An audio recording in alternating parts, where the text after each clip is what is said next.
ओम उमा महेश्वराय नमः। आप सभी का हमारे YouTube चैनल पर हार्दिक स्वागत है। आज हम सुनेंगे सोमनाथ ज्योतिर्लिंग की कथा।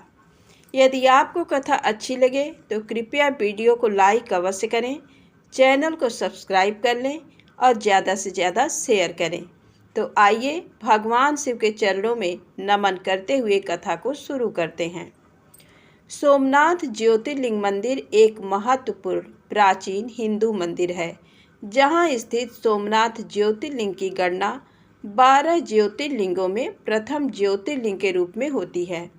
सोमनाथ मंदिर गुजरात के सौराष्ट्र क्षेत्र के वेरावल बंदरगाह में प्रभास पाटन के पास स्थित है।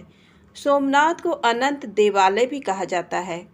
इस मंदिर के बारे में कहा जाता है कि इसका निर्माण स्वयं चंद्रदेव ने करवाया था। इसका उल्लेख ऋग्वेद में भी मिलता है। चंद्रदेव का एक नाम सोम भी है। उन्होंने भगवान शिव को ही अपना नाथ स्वामी मानकर यहाँ तपस्या की थी, इसीलिए इसका नाम सोमनाथ हो गया। स्कंद पुराण के प्रभास खंड में वर्णित है कि सृष्टि निर्माण के प्रत्येक काल में सोमनाथ ज्योतिर्लिंग विद्यमान रहा है। प्रत्येक सृष्टि के निर्माण काल में सोमनाथ ज्योतिर्लिंग के भिन्न भिन्न नाम रहे हैं। अब तक सोमनाथ के 8 नाम हो चुके हैं। इस क्रम में जब वर्तमान सृष्टि का अंत होगा और ब्रह्मा नई सृष्टि का निर्माण करेंगे, तब सोमनाथ शिवलिंग का नाम प्राणनाथ होगा। वर्तमान समय तक सृष्टि का निर्माण 7 बार हो चुका है और वर्तमान सृष्टि के प्रलय के बाद 8वीं सृष्टि का निर्माण होगा। इस आधार पर सोमनाथ ज्योतिर्लिंग के 8 नाम इस प्रकार हैं: मृत्युंजय, कालाग्निरुद्र, अमृतेश, अनामय, कृत्तिवास, भैरवनाथ, सोमनाथ और प्राणनाथ। आइए अब जानते हैं सोमनाथ ज्योतिर्लिंग से जुड़ी पौराणिक कथा। पौराणिक कथा के अनुसार दक्ष प्रजापति की 27 कन्याएं थीं।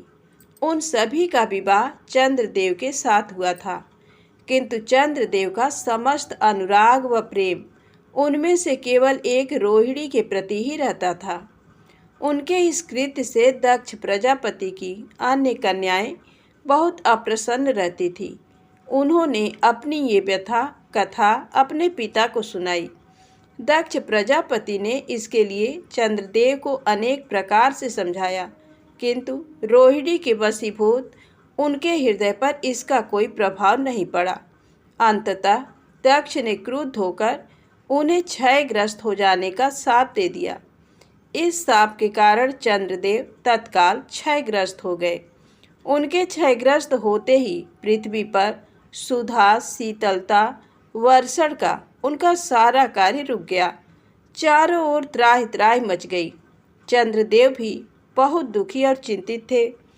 चंद्रदेव की प्रार्थना सुनकर इंद्र आदि देवता तथा वशिष्ठ आदि ऋषिगण उनके उद्धार के लिए पितामह ब्रह्मा जी के पास गए।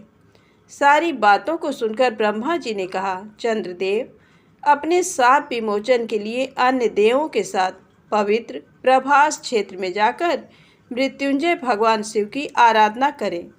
उनकी कृपा से अवश्य ही इनका शाप नष्ट हो जाएगा और ये रोग मुक्त हो जाएंगे। उनके कथनानुसार चंद्रदेव ने मृत्युंजय भगवान शिव की आराधना करना आरंभ किया।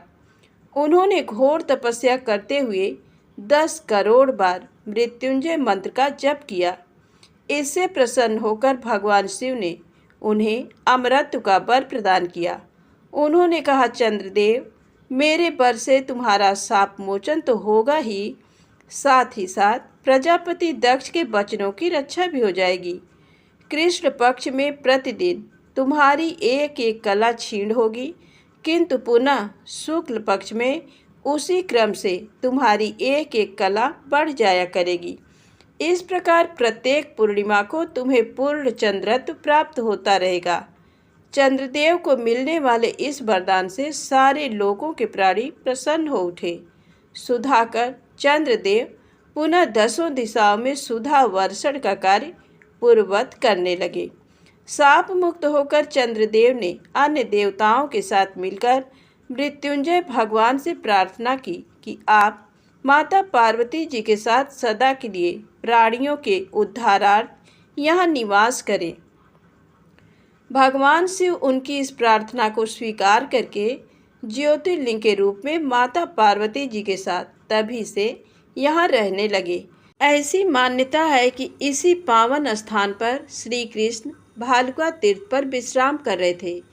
तब जारा नामक एक शिकारी ने उनके बाएं पैर के तलवे के पद्म चिन्ह को हिरण की आंख जानकर धोखे में तीर मारा था, जिस कारण कृष्ण ने देह त्याग कर यहीं से बैकुंठ गमन किया। इस स्थान पर बड़ा ही सुंदर कृष्ण मंदिर बना हुआ है।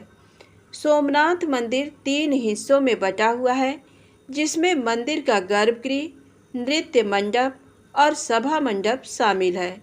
सोमनाथ मंदिर के शिखर की ऊंचाई 150 फीट है। मंदिर के शिखर पर स्थित कलश का वजन 10 टन है और इसकी ध्वजा 27 फीट ऊंची है।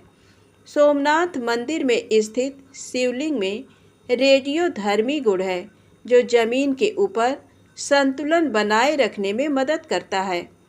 सोमनाथ मंदिर के परिसर में एक बेहद खूबसूरत गणेश जी का मंदिर स्थित है। साथ ही उत्तर द्वार के बाहर अघोर लिंग की प्रतिमा स्थापित की गई है।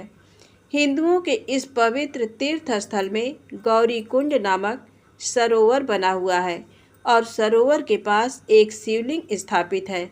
इसके अलावा इस भव्य सोमनाथ मंदिर के परिसर में माता अहिल्याबाई और महाकाली का बेहद सुंदर एवं विशाल मंदिर बना हुआ है। मंदिर के दक्षिण में समुद्र के किनारे एक स्तंभ है, जिसे बाण स्तंभ के नाम से जाना जाता है। इसके ऊपर तीर रखा गया है, जो ये दर्शाता है कि सोमनाथ मंदिर और दक्षिण ध्रुव के बीच पृथ्वी का कोई भाग नहीं है। यहाँ पर 3 नदियों हिरण, कपिला और सरस्वती का संगम है और इस त्रिवेणी में लोग स्नान करने आते हैं। तपस्या से पहले चंद्रमा ने त्रिवेणी संगम पर स्नान किया था, इसलिए त्रिवेणी स्नान की बहुत मान्यता है। गुजरात के पश्चिमी तट पर सौराष्ट्र में वेरावल बंदरगाह के पास प्रभास पाटन में स्थित ये मंदिर इतिहास में उत्थान और पतन का प्रतीक रह चुका है। प्राचीन समय में सोमनाथ मंदिर मुस्लिम शासकों और पुर्तगालियों द्वारा कई बार हमला कर तोड़ा गया एवं कई बार हिंदू सम्राटों द्वारा इसका निर्माण भी करवाया गया। धन्यवाद। प्रेम से बोलें शंकर भगवान की जय हो। यदि आपको वीडियो पसंद आए, कथा अच्छी लगी हो तो कृपया लाइक अवश्य करें और चैनल को सब्सक्राइब भी करें। जय माता दी, जय भोलेनाथ।